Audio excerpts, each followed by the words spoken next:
जिल्हा परिषदेमध्ये 342 सदस्यांचे कल आतापर्यंत हाती आलेले आहे। भारतीय जनता पक्षाकडे 126, शिवसेनेकडे 69, राष्ट्रवादी अजित पवार यांच्याकडे 79, काँग्रेसकडे 27, शिवसेना उद्धव बाळासाहेब ठाकरे पक्षाकडे 18, राष्ट्रवादी शरदचंद्र पवार पक्षाकडे 6, अपक्ष अजून 0 आहेत, तर इतर 18 कल आता हाती येत असल्याचं पाहायला मिळते। कोल्हापुरातून एक महत्त्वाची बातमी।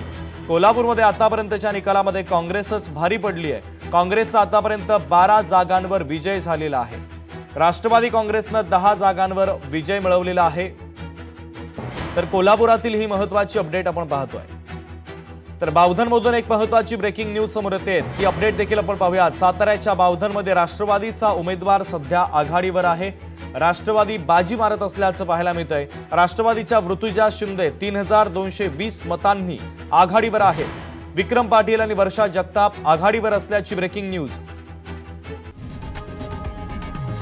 लोकशाही मराठी ऐका, पहा, जागरूक रहा।